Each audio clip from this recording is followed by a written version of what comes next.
welcome everybody, and we're having a talk time with Sheriff Edenfield. So today, we've had the pleasure of sitting down and talking to my dear friend, Sheriff Edenfield. How's it going, Sheriff? Going great, Byron. How are you today? I'm doing outstanding. It's just coming off of the spring break, and man, I tell you, I'm happy that these kids are back in school. Yeah, the spring break was nice. You know, it gave us a little time to do some training with our school resource deputies, but it's a good thing to get them back in school. You know, before long it'll be summertime. Yeah, a couple more months and school will be out. Right around the corner. So I wanted to hit you with a few questions, and then allow you to open up and tell us about what you got going on and some of the cool things that's going on with Jackson County Sheriff Department, and what some new things we can expect. One of the biggest things I want to talk about, I'm glad you mentioned about spring break, because as we could see in some of the most recent news out in Bay County, they're having a rough time at Panama City Beach with a lot of the violence that's going on. And I've got to commend you for the work that you've been doing, because man, it seems like every other day there's something crazy going on, and you've been handling and dealing with it straightforward. But most recently, I want to say it was a couple of months ago, over into the Camelton area, the club Underground, I believe it's called, you shut it down due to a shooting that resulted in a death.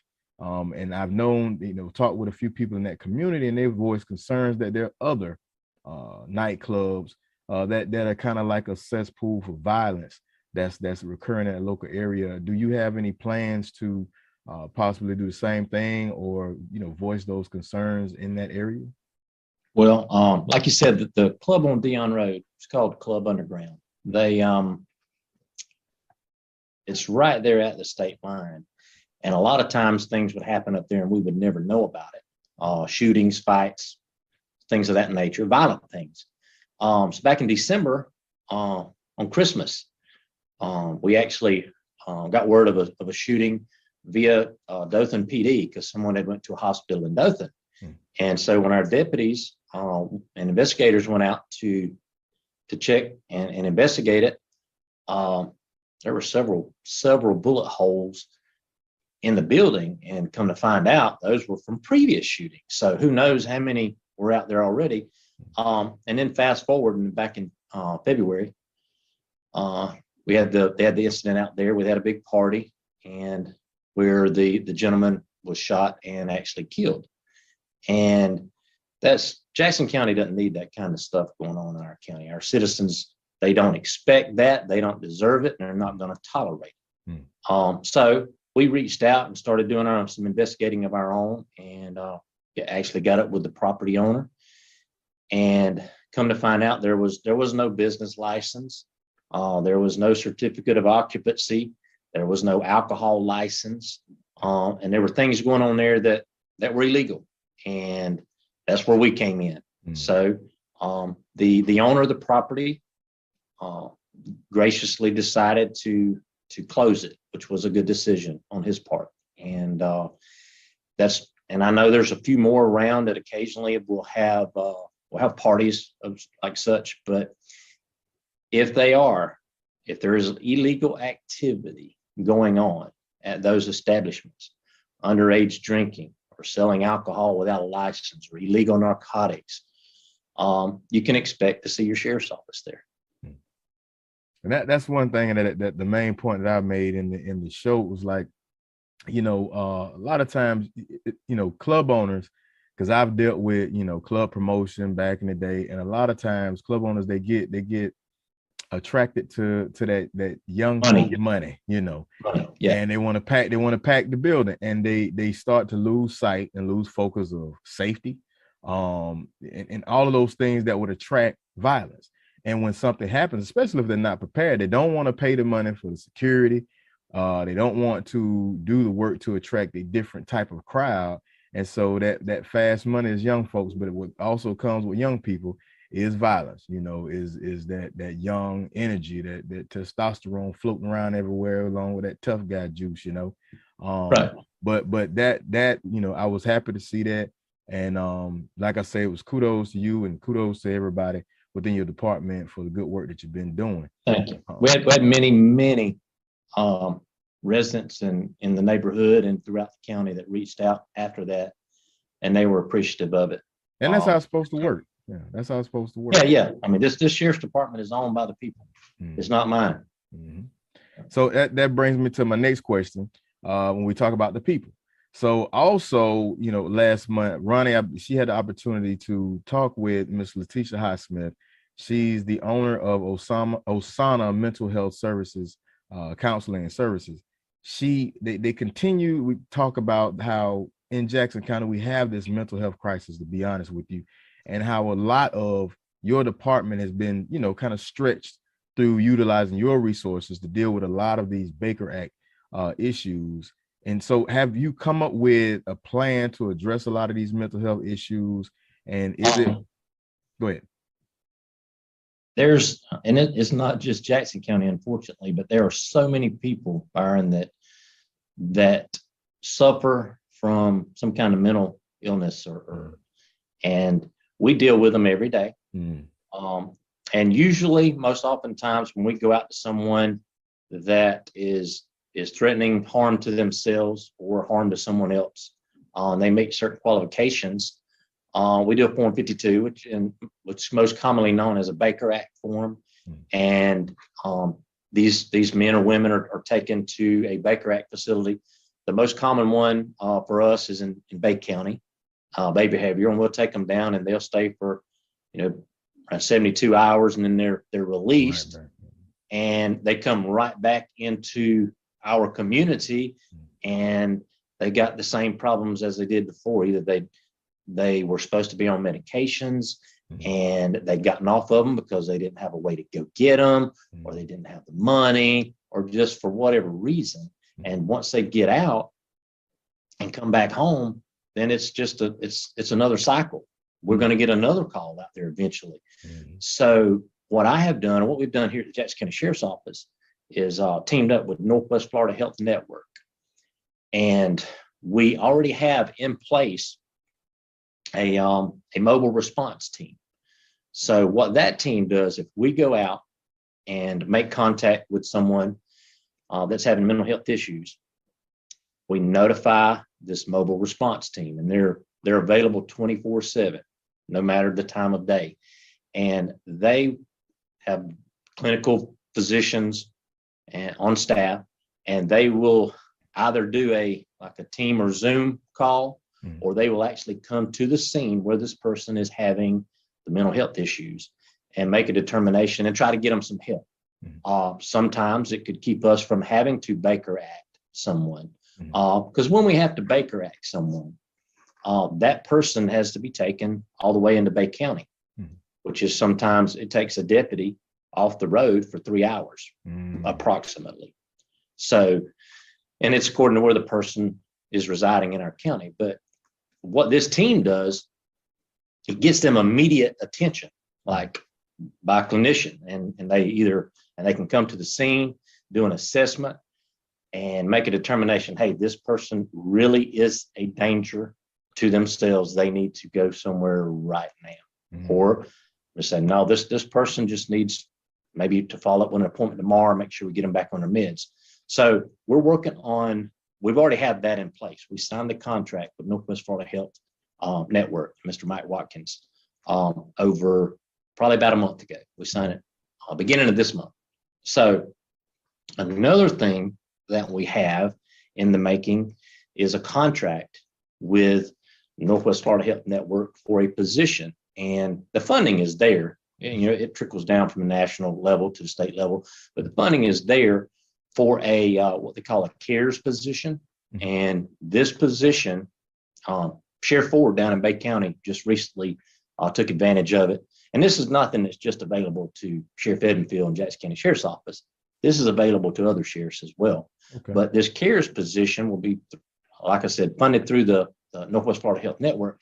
But it will be a person who can, in the event we have a Baker Act or someone that's Marksman Act, because of drugs or narcotics addiction, and they go to a facility, and once they get out, that deputy, they don't have time to go by and follow up with that person and say, hey, are you okay? Are you taking your medications? How's things going?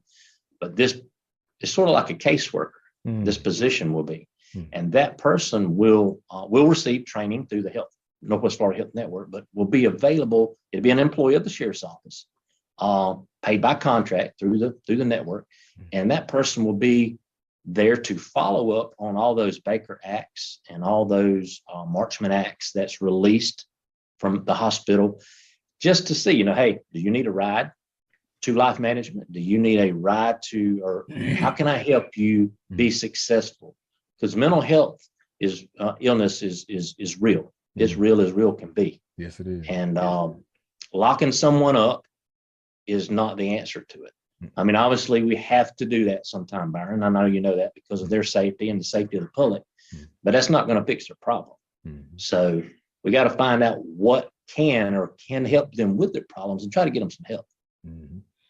We're also, we've written a grant through Attorney General Ashley Moody, she's a huge supporter of law enforcement. But we've submitted a grant to her office to get a grant-funded position here that would be a victim's advocate for employed by the Jackson County Sheriff's Office, paid through a grant through the Attorney General's office, but that would be there to assist victims of any crimes within our county. Because most oftentimes we get so focused, especially in situations when it's a murder, a serious crime, it's all hands on deck. All the men and women here are focused on finding the person that did this. And sometimes it's easy to lose focus of the victim. And because we're so focused on catching the bad guy, and this victim's advocate will be a huge, huge plus for us. That'll be that person that could step to the victim and sort of keep them updated and in the loop of what's going on as much as they can, but also let them know about anything that's available to them, all the services that's available to them. So we're excited about all of those, the mobile response team, the CARES position, and the victim's advocate position. That's outstanding. Good things are coming. That's outstanding. And one thing I'll say is that's one of the traits of a good leader, good steward leadership, is the fact that you can maximize your utilization of resources, because there's a lot out there. You just got to know who to tap into and how to utilize it. That's right. I'm looking at the website, and it looks like, and they have providers. So somebody, the local mental health services around here, especially in Jackson County, such as Ms. Highsmith, they can become a provider, and then boom, there's that connection. So when they look to follow up with someone, they can get in contact with her that way. So this is great news. I wanted to segue and talk about some other things you got going on. So I saw, so I heard on the radio, and I saw some stuff on Facebook, I believe, a teen challenge. What is the teen challenge? Tell us about that teen challenge. The Teen Drivers Challenge is it's a driving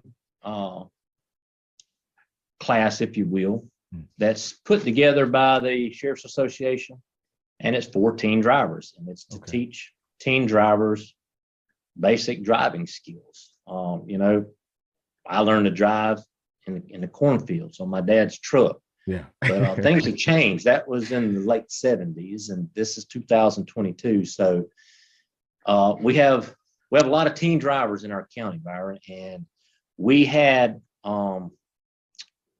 at one time, Jackson County had the highest teen traffic fatality rate in the state per capita, which is not a good thing. And over approximately 20% of teen drivers will be involved in a crash within 12 months of getting their driver's license. Yeah. So 2 out of 10 is going to be in a crash. Yeah. And this class, it's free of charge to our citizens, and it's for our teen drivers. You must be at least a permit licensed driver, so 15 and up, and have your learner's permit. And we have the classes. Our next one is April the 9th out at the Ag Center, and we're going to try to do roughly one a month, and most of them be on Saturdays. Now, when school's out, we may start offering them through the middle of the week, and utilize some of our school resource deputies to help teach it. But this class is basically a 1 day, 8 hour roughly. Bring your driver, your teen driver, and if they have a vehicle, that they're accustomed to driving, by all means, bring it. Mhm. But if they don't have a vehicle, bring them anyway. Okay. I'll put them behind the wheel of a safe vehicle. And in this class, there's some classroom part, and they talk about statistics, and they talk about distracted driving, which is big with not just teenagers, but anybody, all drivers. And we give them a lot of statistical data. And at the break, we feed them lunch on the grounds there, and we do a lot of driving that afternoon. And it's just some basic operational of the motor vehicle operational tactics, braking techniques, evasive techniques, braking, figure eights, to teach them, how to maneuver the wheel, how to manage the wheel, cornering techniques, backing. So just basically trying to give them some basic fundamental driving skills.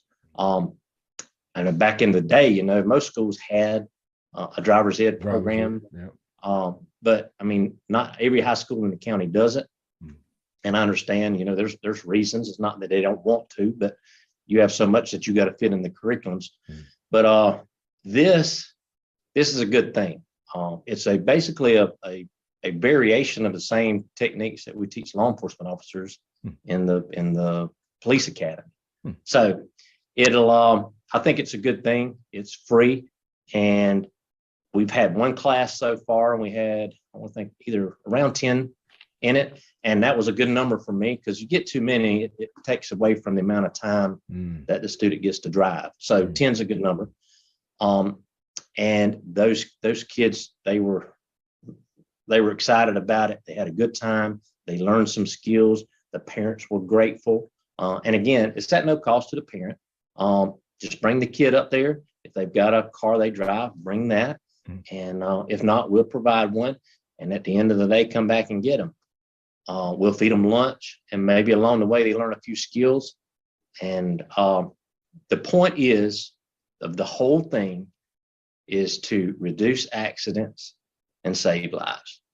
And you can't put a price on the life. I have an 18-year-old daughter that's a driver. So I feel what these parents feel when their kids get on the road. Yeah. Because you worry about it, and you can't help but worry about it. So we want to do our part to try to protect our kids. So and you can sign up. You can sign up for our classes at teendriver@jacksonso.com. Too easy. And also I got my own little stickler, because growing up, I lost a lot of good bit of friends from just falling asleep on the road, trying to get out there and drive all the way to Panama City or Tallahassee, and would just fall asleep on the road. But my biggest pet peeve, and that's what I try to tell my younger cousins and things like that. Hey, no hot dogging, and remember the right lane is not your passing lane. Okay, your passing lane is the left lane. So don't sit in the left lane and just ride all day long. And two things to remember is both hands on the wheel and both eyes on the road. There you go. you stick to that. That prevents a lot of accidents. Yeah, but you kill eyes on the road, hands on the wheel. You're right about that. Oh, and tell us about your concealed weapons course. And I know it's been a hit in the past. Yeah. I've always been a huge supporter of the Second Amendment, and we live in a rural county. Not many people doesn't have weapons. And obviously that Florida allows you to carry a concealed weapon by law, if you follow the procedures and obtain a concealed carry permit. And I teach, one of the prerequisites to that permit is you have to have a gun safety course. And I've been a firearms instructor for a large part of my career. And so I teach those classes, which is a prerequisite. And I've always used it as a fundraiser for this and that. And I did one a couple weeks ago. Our next one is this Saturday, April 2nd, right here at the Sheriff's Office at 4111 Governor Rick Scott Drive. You do not have to bring a gun or ammo, just bring your identification and your $35 donation. And all the monies that we take in from these concealed carry classes will be spent in the community. These particular classes that we're doing right now, we will give the money to the senior classes throughout the county. Sweet. And I think there's 6 of those, counting our counting Hope School. It's six senior classes. So we're going to try to give them some money to spend on their kids on project graduation or graduation night. And so it's a big win-win. We help folks legally obtain a concealed carry permit, and we raise money for a good cause. And it also counts for the shooting portion of your hunter safety. So if you got a teenager that's trying to get a hunting license, because by the time they reach the age of 16, they have to have a hunting license if they're going to hunt alone. So that will suffice for that as well. So the last class we had, first part of March, I think it was the first Saturday in March, we had over 30 students in it. So we're looking for a big class this Saturday as well. And we're excited about it. And obviously your sheriff's a huge supporter of your Second Amendment right. Outstanding. Yeah. And that's probably one of the biggest things with having a concealed weapons permit. A lot of people don't know the rules, when and where you can carry. But I have one myself. So that's great. Yeah. And a lot of times we're so used to, especially those military folk, we're so used to, going to the range. And it's one of those things that you miss when you get out. And so you try to find somewhere to go where you can just, pop off some rounds and have your good time at the range. So yeah, I love to hear that. I love to hear about getting out there and giving some gun safety classes and concealed weapons classes. So that's great news. One thing I wanted to hit you with one of these questions, because I always like to try to pick people's brains and give folks kind of a real life and a real personal aspect to our leaders and our civic leaders out here, to our officials. What would you say has been your it's a 2-part question. What would you say has been your biggest learning curve as sheriff, and also what would you say gives you the most pleasure as being sheriff of Jackson County? The biggest learning curve. I've always been a people person, Byron, my whole life, in my whole career. But I would say one of my shortcomings is the lack of patience. When I see things that I envision what it should be and what it is, and I want it fixed now. And I know it's not a good trait to have, but it is what it is. Yeah. But I'm learning. As the old saying, Rome wasn't built in a day. Yeah. And you can't. So it's taken a while, and some days I still get impatient. I just have to pray more about it. God's helping me for sure. I'm a faithful person. I'm a believer in Jesus Christ first and foremost. Just so you know, I'm not a perfect person by no means, but I serve a perfect one. There you go. But he's helping me with that patience thing. But that's probably the biggest learning curve, is realizing, hey, it takes time to get where you want to get, because I got lots of ideas and lots of things I want to see come to fruition and happen to make our county a better place.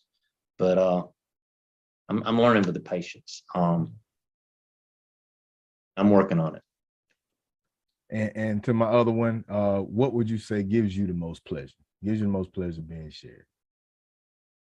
Serving the people. It's a calling. I mean, we tell all these guys that work here, you don't go into this line of business for the paycheck. Yeah. No one goes into police or public service business for the money you're going to make, because that's if you are, you're going for the wrong reason, I can assure you. But it's for the love of the people, and it's a calling for sure.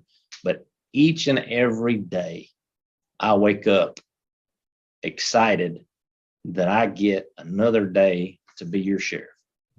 And it's a blessing. I mean, God has been good to me. I can't tell you how much. And to be able to have a job, because a lot of people don't have that luxury, to have a job that I am excited to get up every day and go to work.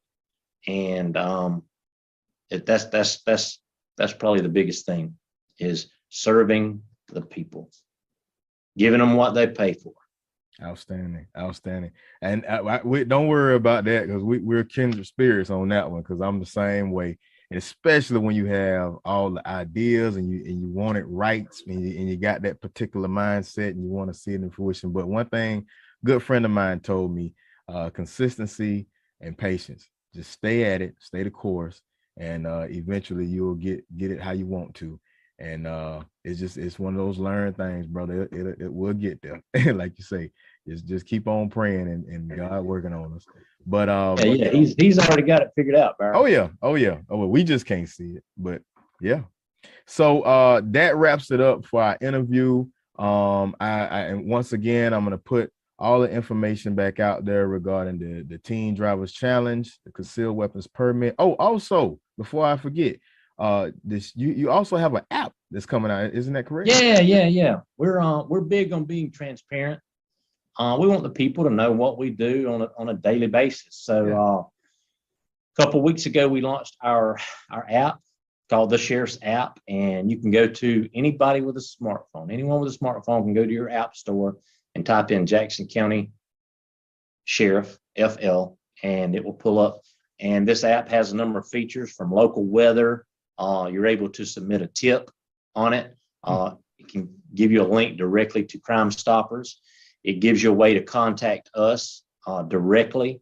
It gives you a little bit about me, but more about our mission and what our goals is and how we vision ourselves getting there. It has a tab on it for certain events as well as news. So anytime we put a press release out to the media outlets, it's also going on our Sheriff's app. So you get it when the news media outlets get it. Also, there's an Inmate Search tab, so you can pull up who is in our county jail. So if someone got booked in, you'd be able to tell if someone got arrested or even if they got released. And it also has a sex offender search.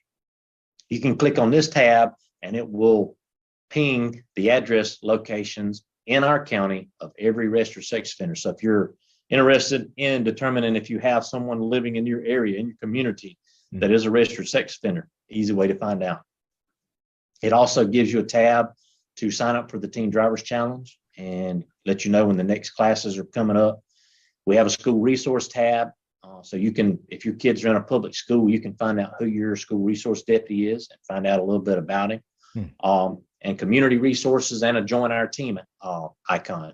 So if you're interested in being a deputy sheriff or a communications officer, there's information on there about that. And it also gives you a few links down bottom, how to contact us or how to link up with all our social media pages, because we're on Facebook, we're on Instagram, we're on Twitter. And we're not doing this to become popular. We're doing this to keep you informed as a citizen of this county. Access. That's right. Yes, sir. That's outstanding. I mean, you hitting the ground running, Sheriff. Once again, and I'm putting that information out. Also, we'll be running this episode periodically throughout the week, and we'll rerun it again. Make sure this information get out. Thank you so much, Sheriff Edenfield, for sitting down and talking with us on Bottom Line with Ronnie and Byron. And good luck to you. And I hope nothing but the best for you. Thank you. God bless, Byron. God bless.